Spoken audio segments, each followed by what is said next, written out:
수칙서의 내용이 바뀌어 있잖아. 난 강령술 이후 수칙서를 건드린 적도 없었고 이후에도 집에 누군가가 들어오거나 한 적도 없는데 어떻게 수칙서 내용이 변한 건지 의문이 들면서 좋지 않은 감정이 몸을 휘감았다. 떨리는 손을 간신히 진정시키며 수칙서를 다시 한번 펼쳐보았고 내용을 천천히 읽어보기 시작했다.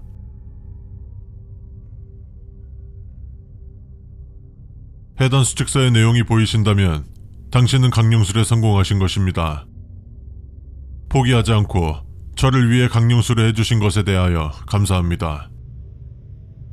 사실 소원 인형을 사용하는 강령술은 당신의 소원을 들어주는 것이 아닌 저의 소원을 들어주는 강령술입니다. 다만 영의 상태인 제가 강령술을 할 수 없기에 당신을 통하여 강령술을 진행하게 된 것입니다. 저의 소원은 제가 다시금 현세를 살 수 있도록 인간의 육신을 원합니다. 그 육신이 저를 불러들인 당신이라면 좋겠지만 저는 굳이 당신이 아니어도 상관없습니다. 당신에게 위해를 가하고 싶지는 않으나 이전 강령술에서 외우신 주문인 레신담소망, 아자행성 취보자, 반대가 신의 뜻은 신이여 오소서 소망을 말하소서. 당신이 저의 소망을 이루도록 보좌할 것이며 그걸 어길 경우 대가는 당신의 몸을 주겠습니다 라는 의미입니다. 의미를 몰랐더라도 당신 스스로가 건 조건이기에 물을 수 없습니다. 그러니 해당 수칙서를 잘 읽고 따르시어 저의 소원이 완전히 이루어질 수 있게 온 힘을 다해 발버둥 쳐주시길 바랍니다. 첫 번째, 저의 소원이 이루어지는 기간은 강령술이 성공한 것을 기준으로 하여 10일입니다. 해당 기간 내에 저의 소원이 이루어지지 않을 경우 그 대가로 당신의 육신을 제가 갖게 되니 그걸 원하신다면 그동안 후회 없는 시간을 보내시고 육신을 지켜내고 싶다면 해당 기간 내에 저의 소원이 이루어질 수 있도록 협조하세요. 두 번째, 저를 성불시키겠다는 생각은 버리세요. 저는 엄연히 당신 스스로가 제 소원을 들어주는 조건을 걸어 실행한 강령술에 불려진 상태입니다. 스스로 내걸었던 조건을 무시하는 것이니 어떤 결과가 펼쳐질지 알고 계실 것이라 생각하며 정 모르시겠다면 성불시켜도 좋습니다. 전 무엇이든 손해보는 장사는 아니니까요. 만일 성불을 택하신다면 성불당하는 대상은 제가 아닌 저에게 몸을 뺏긴 당신의 영혼일 것이며 빼앗긴 몸을 영의 상태로 보는 게 어려우시다면 고통을 지우기 위한 선택으로는 꽤나 자비로울 수 있을지도 모르겠습니다. 세 번째, 되도록이면 당신과 관계없는 사람에게 소원 인형을 넘기세요. 저는 나름 자비로운 사람이니 특별히 당신에게 기회를 드립니다. 지인의 몸을 뺏은 저를 당신도 만나고 싶지 않을 게 뻔하잖아요. 네 번째, 소원 인형을 넘길 때 그 대상에게 동의를 받아야 합니다. 억지로 넘기거나 대상이 인형을 받았다는 인지를 하지 못한 상태에서 인형을 넘길 경우 인형의 소유자는 여전히 당신일 것입니다.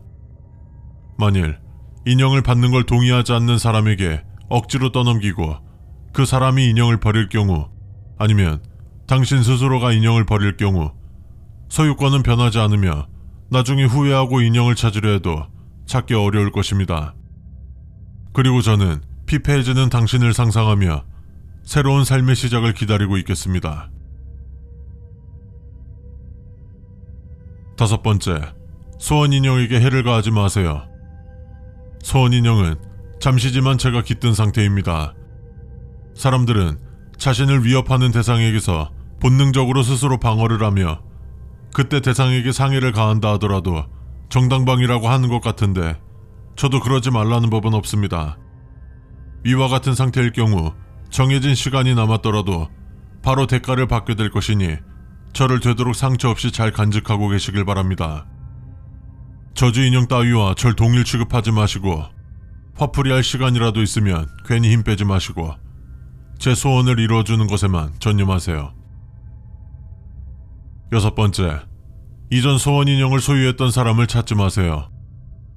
그 사람은 이제 소원 인형과 상관이 없는 사람이며 저를 당신에게 넘기기 위해 머리를 쓰고 낮과 밤 관계없이 스스로를 채찍질하며 결국 저를 다른 이에게 넘기는 걸 성공한 훌륭한 사람입니다. 그런 사람은 칭찬받아야 마땅하며 오히려 당신이 그를 본받아야 하지 않을까요? 당신은 그만큼, 아니, 그보다 더 노력해야 합니다.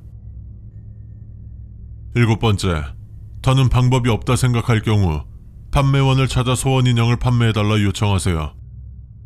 이 판매원은 특별하게도 자신의 말을 듣는 사람에게 판매하는 물건에 대하여 흥미를 가지고 구매하게 만드는 능력을 가지고 있습니다. 대화 상대의 의중을 파악하여 그에게 맞는 대응책을 통해 상대방의 의심을 풀게 만들고 결국 상대방으로 하여금 물품을 구매하게 만드니 믿고 맡길 수 있는 존재이며 당신이 별 능력이 없을 경우에는 판매원이 도움이 될 수도 있습니다. 판매원을 통해 소원인형을 팔기로 결심할 경우 핸드폰의 판매원의 연락처가 자동으로 저장될 것입니다. 단, 판매원을 통해 판매한다면 그 값은 판매원이 원하는 것을 주어야 하며 손쉬운 방법을 사용한 것이니 대가는 당연한 것입니다. 8번째, 만일 기간이 지날 때까지 절 넘기는 것에 성공하지 못하신 경우 저는 당신의 육신을 갖게 되며 당신의 영혼은 당신의 육신에서 빠져나오게 됩니다. 그러면 당신은 더 이상 당신의 육신으로 돌아갈 수 없으나 소원인형에 깃들어 저처럼 타인의 육신을 취한다면 다시금 인간으로서 삶을 살 수 있습니다. 몸을 얻게 된 저는 당신이 깃들게 될 소원인형을 판매원에게 줄 것입니다. 7번 수직의 판매원과는 다른 존재이며 당신이 깃든 소원인형은 언젠간 반드시 다른 사람이 구매를 하게 될 것입니다. 그 이후 저처럼 그 사람이 소원인형을 통해 강령술을 하게끔 간절히 기도하시면서 영원 같은 시간을 보내시길 바랍니다. 이상으로 수칙은 마치며 부디 노력하던 포기하시던 상관없으니 알아서 잘 해보시길 바랍니다.